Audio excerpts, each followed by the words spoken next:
to my channel. I'm so glad you stopped by today because today we're going to be trying to make a creature that I've never done before. I mean, I've made variations of it, but this one is a little bit different. Today I'm going to be making a soft shell turtle. I've made turtles before a long time ago, but they're really hard and difficult because the shell, usually I make it out of clay and it's a really heavy piece, but this time around I wanted to try and do a soft shell, and then maybe I'll try and figure out a way to make a turtle piece without it weighing a ton.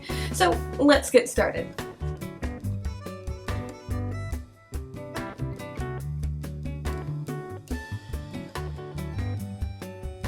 Okay, so the clay pieces for this one are going to be actually quite simple. They're really small. I didn't want to do a giant turtle. I think I'm pretty close to life size, but I never really looked up the dimensions to make sure, so I'm not going to call it life size. So I'm going to start with the head first. I have a lump of tinfoil roughly shaped into a basic idea of what I want the head to be like, except a little bit smaller. And then I glued it onto a glass container, and then I'm going to take my clay and start covering this up. I'm going to blend everything together and get a nice smooth surface to work with. So the species of softshell turtle that I'm going to be doing is going to be a northern softshell. They're also known as a spiny softshell. And the reason I picked this species was I really liked the coloring, and I also liked the kind of goofy face he has because he has like a snorkel nose, and that's going to be kind of interesting to try. Most other turtle species, along with tortoises, have more of a beak-shaped face, so I thought it'd be really fun to do this elongated nose.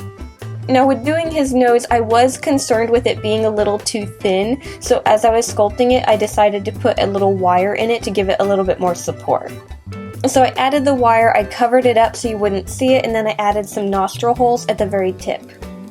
After I got the nose done, I decided to move on to adding the eyes. Now the eyes on this species are a little bit bugged out, but they're not really large.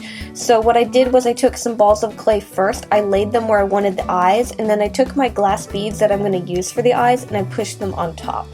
And then after I had those in place, I could adjust the eyelids and just kind of blend everything together a bit more. Doing this helped make the eyes stick out a little bit more, because if I didn't, they'd be really flat against the face. After I have the eyes in place, I'm going to move on to adding the mouth. For this, I'm not adding any clay, I'm just using one of my tools to draw out the shape of the mouth, and then I'm going to smooth everything to make it look a little bit more clean. While I'm doing the mouth, I am taking my time to make sure that both sides are nice and even. After that, I decided to go back to the eyes and add a little bit more texture to them. So what I did was I used one of my more narrowed tools and I drew in some wrinkles. So I just kind of went around the base of them and just added them here and there. I didn't add a ton of wrinkles, I just added a few here and there because I still want the skin to look like it's smooth. And then the last thing that I need to do is I need to clean up the edge around the base of the head and give us a spot to glue the fabric. So I'm just going to draw around that, and I'm going to remove some of the clay to have a bit of an indent. Once that's all cleaned up, I'm going to put this in the oven for probably about maybe only 35 minutes. It's not a large piece, and then the temperature is going to be 275 Fahrenheit. And then while that's baking, we can start working on the feet. And like all my feet, I do have a very simple wire frame for them. Now these are going to be webbed obviously, but I still need a wire for each individual toe. So I'm going to start with a lump of clay and I'm going to start covering up where all the wires are combined, and then I'm going to add claws to the tips of all the wires. After I have that done to all the feet, I can pre-bake for about 25 minutes at 275 Fahrenheit.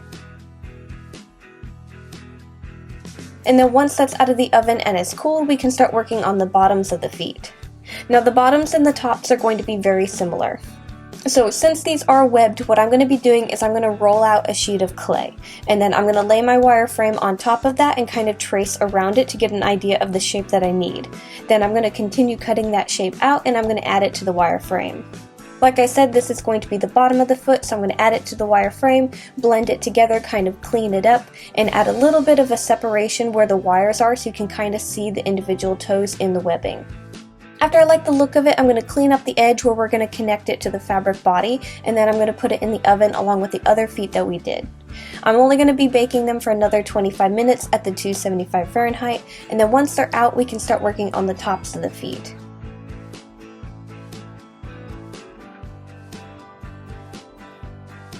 And like I said, the tops of the feet are going to be basically done the same way. The only major difference is I'm taking a ball of clay and I'm mushing it on top of the base of the foot to kind of lift it up and give it a bit more shape. That way the top of the foot isn't so flat.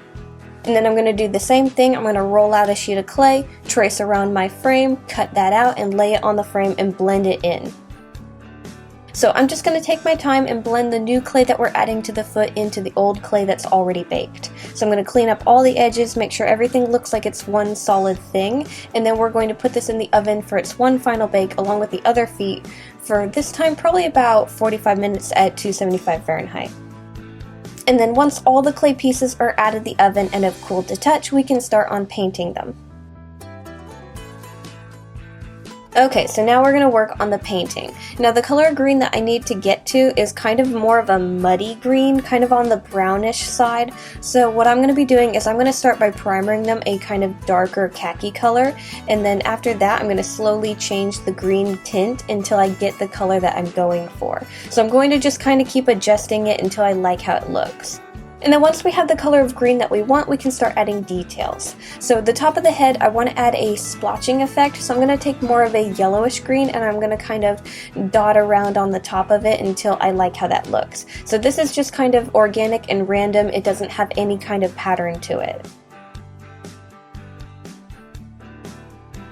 And then there are some stripes going along the side of the face running through the eyes, and those are kind of a combination of white and black. So I'm going to start with my white and then I'm going to add some black lines. And then I want the bottom of the head to be a little bit lighter in color than the top, so I'm going to add some more yellows and khakis to that and blend it in. And then to make the mouth and nostrils stand out, I'm going to add some black paint into those cracks. I'm also going to do the same thing to the wrinkles to help them stand out as well, because once the markings were added, you really can't see them too much.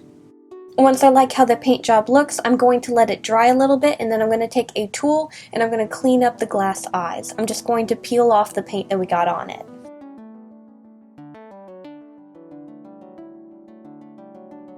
And then for the clay feet, we're going to basically do the same thing to get to that green. I'm going to use the same colors, and I'm going to start with a khaki color, let that dry, and start adding greens to it. I also want to do that same splotching technique that we did on the top of the head, except this time I'm going to use more muted colors similar to what we already have on the foot. That way it doesn't stand out so much. I'm also going to be painting some highlights and shadows on the webbings of the feet, and then I'm going to paint the claws. I'm going to let all of that dry along with the head, and then once our paint has dried, I'm going to mix up some resin and I'm going to paint over everything that we already painted with the resin. That's going to have to cure overnight, so I'm going to put it somewhere safe to dry, and while that's drying we can start working on our fabric and our sewing. Now when starting this project, I didn't have any green fabric and I didn't want to bother with ordering it and waiting for it, so I decided to just dye my own fabric. I've done this a bunch of different times with other colors and stuff, and it's not really a big deal other than you have to wait for it to dry. So I'm basically starting off with a plush white fabric. I've got all the pattern pieces drawn on the back side. I'm going to dampen this and I'm going to get all the colors added to it. Now I had a little bit of trouble getting the green as dark as I wanted, so I initially was going with more brighter colors and I realized I needed to darken them up, so you're going to see me paint this twice, and then I still didn't really care for it, so after we put everything together I'm going to be repainting the fabric. Anyways, let's get to the pattern for this. Now this was kind of a challenge because I really wasn't quite sure on how to do this. I haven't really made too many turtles. I've made a few long time ago, and I've never made a soft shell. So I figured the easiest way to go about this was to make a top and bottom separate and then to sew them together after we had those put together. So the top portion of the shell is going to be a little bit longer than wide, and then the bottom portion is kind of wider than long. And then the pattern pieces for putting the body together are a little bit odd as well, and they'll make more sense once we actually start sewing with them. But basically the neck is going to have two sides that are going to extend into where we connect the arms, and we're going to do the same thing with the tail. The tail is going to have two sides, it's going to extend, and we're going to add the legs to this. So let's get started on the sewing. So I'm going to pin the fabric together for the top and bottom. The inside portion of the shell is going to be a black and the outside is going to be that green that we made. Remember, we are going to be repainting it so it won't look like a kiwi for long. So I'm going to pin those together, I'm going to sew all the way around, and then I'm going to cut a slit in the black portion of the fabric and flip it right side out and stuff it. Now with the stuffing for this shell, I wasn't quite sure how much to add, so I initially added a decent amount. As I was making it, I did end up taking some stuffing out because he looked a little too much like a melon. And so I did unstuff him quite a bit after this, so you're gonna see me sewing it closed and everything, but I am gonna remove some of the stuffing later.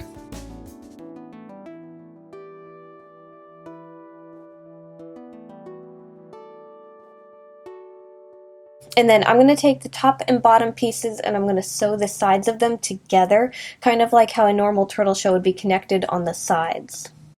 So I'm going to do one side and then I'm going to do the other.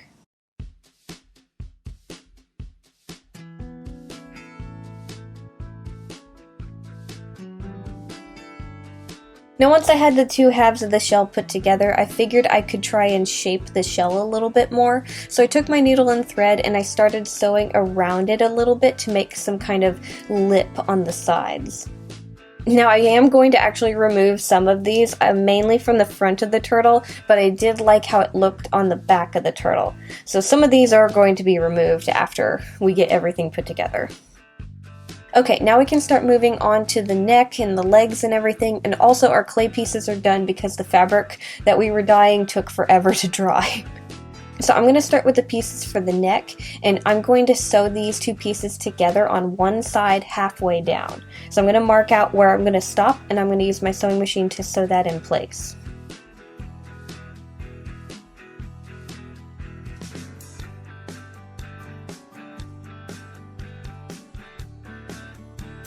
And then for the front legs, they have a top and bottom. I'm going to pin these together and sew down just the front portions.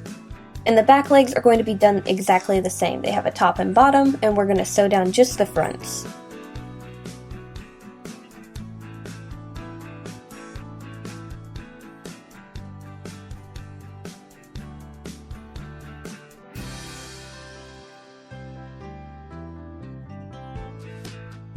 And then once all that sewing is done, we can take our clay pieces and we can start gluing them in place. I'm going to start with the head and the neck fabric, and I'm going to start gluing that around the base of the head.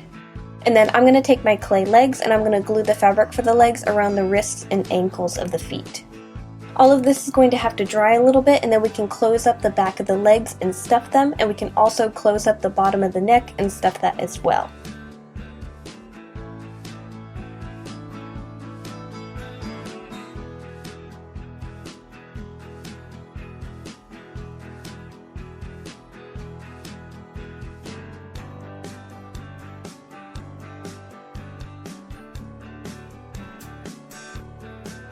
Once we have all of those stuffed, I'm going to take the head and I'm going to take those fabric pieces that have not been sewn all the way closed. These are the side pieces where we're going to connect the legs. I'm going to draw out some lines, I'm going to cut some holes, and we're going to sew the legs into place on the body. And then the back half of the turtle is done exactly the same. The only thing different is instead of the head, we have the tail in place of it. So now we have 3 pieces of a turtle that we need to make into one. So I'm going to start sewing the body pieces into the shell. And so basically how I'm going to be doing that is I'm going to start with the under portion of the body, and we're basically closing up the holes of the shell with the body pieces. So I'm going to start with the under portion, and then I can sew over the body and close it up. And I'm going to do this to the front and back of the turtle. And then once I have all the body pieces in place, everything is put together, I removed some of the stitchings that I didn't like to kind of shape the shell a little bit better, because it kind of looked a little weird with the front ones stitched.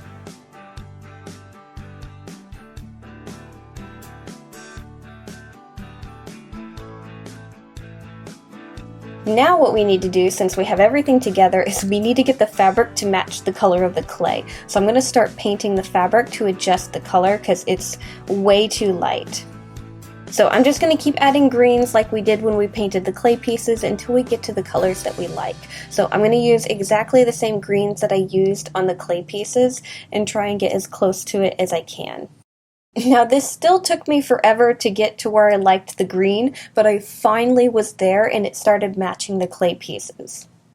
So I let that dry a little bit, and then I started painting some details on top of it. So I added some line work here and there and some splotching to match the markings on the clay pieces.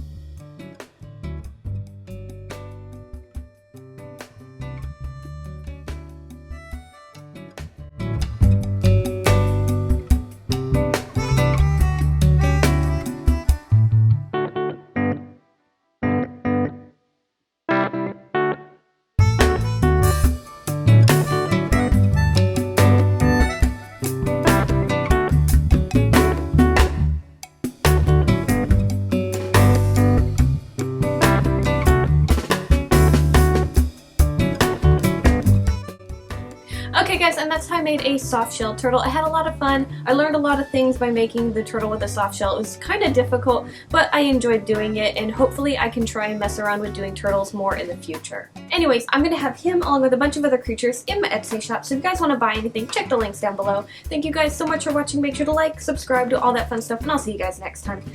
Bye!